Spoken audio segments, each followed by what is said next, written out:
Good morning, guys. Today we are doing a differential equations. So I kind of want you to think of implicit differentiation, but of course this involves going backwards and integrals. So the proper definition, differential equations are equations with derivatives in there, so that dy dx in there. In this course you will only learn how to solve the simplest type. So in college, I took a specific class that was all on this. So what we are going to do is separate variables, and we're either going to be finding a general solution or we're going to find the particular one. Okay, so general means family of curves, and a particular one is a single curve. So here are some things we want to remember. First thing we want to do is write all y prime as dy dx, and then we want to multiply both sides by dx so we can have it on that numerator level. We want to make sure that we're separating the variables, so the x's go with dx and the y's go with dy's. And we are going to integrate both sides of the equation, and we add c to one side. I say it's going to be better to add the c to the side with the x's. Then we are going to solve for y, and then if we are doing for a particular equation, we're going to put in the initial condition to solve for c. Alright, so let's start with example 1. So as we look at our procedure, what we want to do is first change the y prime to dy dx. Next, what we are going to do is move all of our x's and dx to one side and our y's on the other. So let's move the x over first,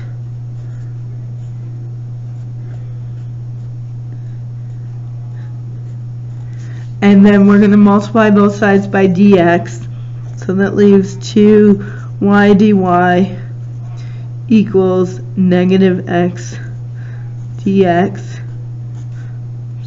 There we go. I'm going to make sure my letters look correct.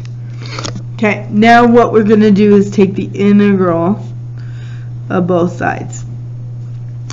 Well, the integral of 2x is y squared, and the integral of negative x is negative x squared over 2.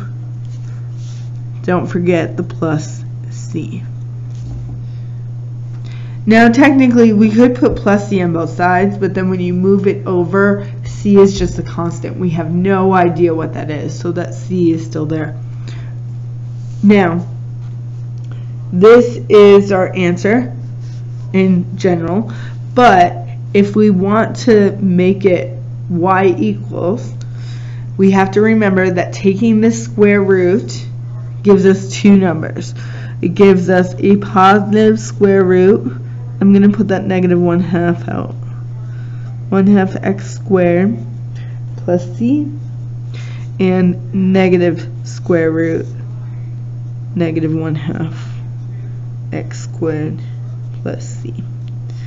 So we solved for y.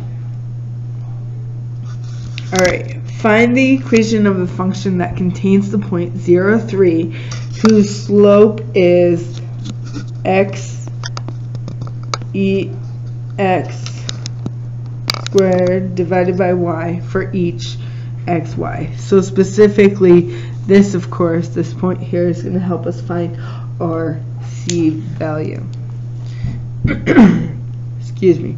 So it says that the slope is, remember, slope is our derivative, so I can replace dy over dx instead of the word slope equals x x squared all over y.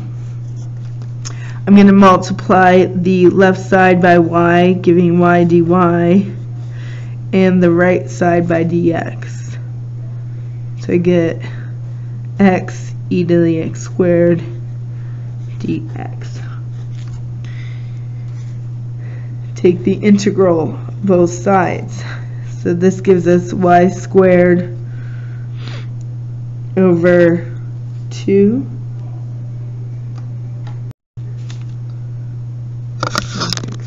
so y squared over 2 equals, and then what we could do here is we need to think of our u being x squared, du is 2x dx. So we have to do a U-substitution, guys. dx equals du over 2x. Those x's cancel. So we end up with 1/2 integral e to the u du. Want to take the integral of this side, get y squared all over 2 equals 1/2 e. Now instead of u, guys, I'm going to put the x squared straight back in there, plus c. Alright, well, as I can see, the first thing is these 1/2s cancel. If you want a better explanation, we can multiply both sides by 2, and that 2 times 1/2 is 1. So right now, I have y squared equals e to the x squared plus c. When we take the square root, there are 2 answers, correct? But here is the idea. We want a -3. So that means all we need is the negative square root. So I'm going to rewrite that and plug my values in. So y is -3. We get a negative square root because the positive doesn't help us. And then we have e to the 0 plus c. Well, what is e to the 0? E to the 0 is the value of 1. And now I can solve. Divide by a negative, I get 3 square root 1 plus c. How do I get rid of a square root? Square it, so I get 9 equals 1 plus c. So c equals 8. And now I can rewrite my final answer. Don't forget, the only one we care about is the negative. So it's going to be y equals negative square root e to the x squared plus 8.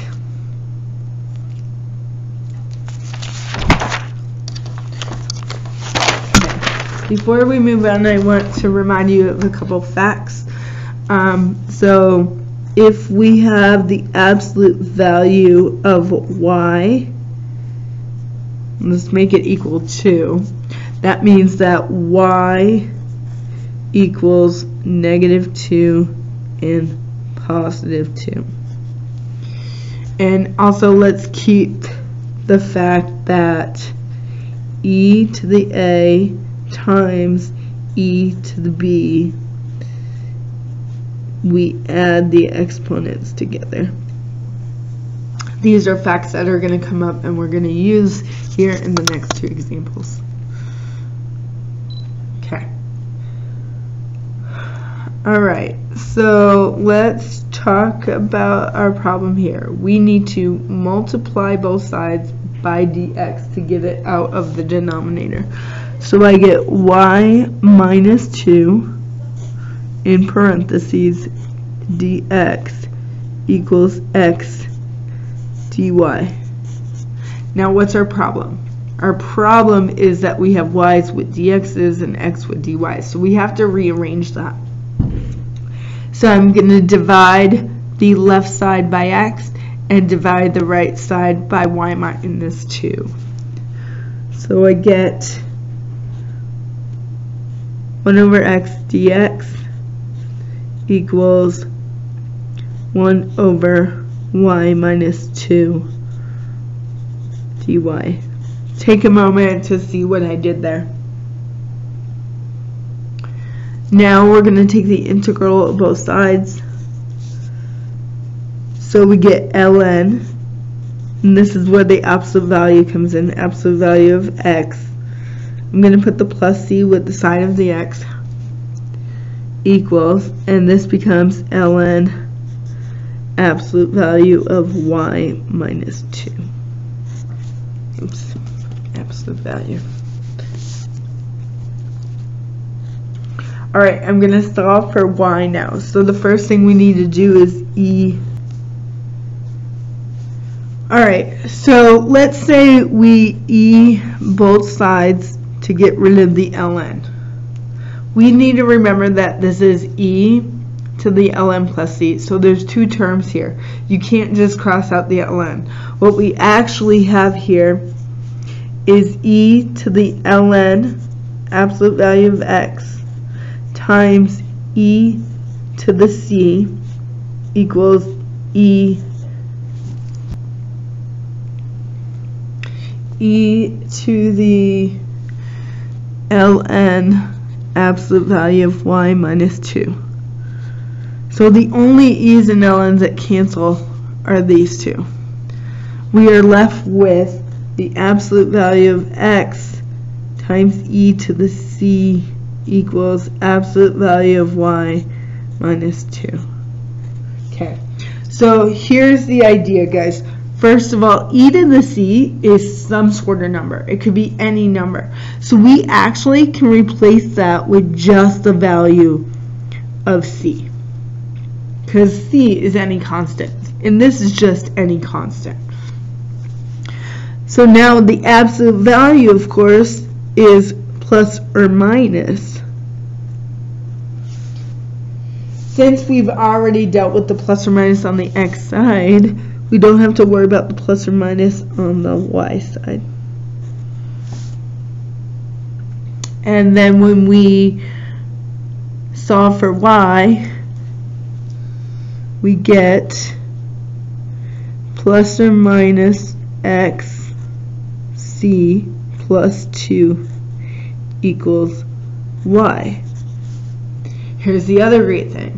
We actually don't have to consider plus or minus here because of the c. C can be any constant. It could be a positive, it could be a negative.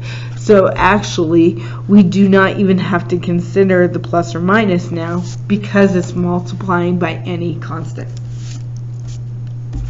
So there we go with our general solution.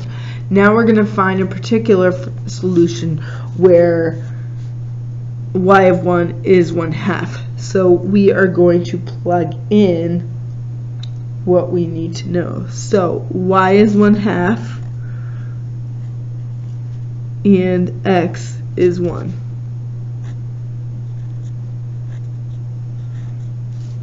And we're going to solve for c. So subtract 2 from both sides, we get -3/2 equals c. And we can plug right back into our equation now, our general equation, which is y equals, and then c is -3/2 x there plus 2. And we're done. Alright, let's do some practice.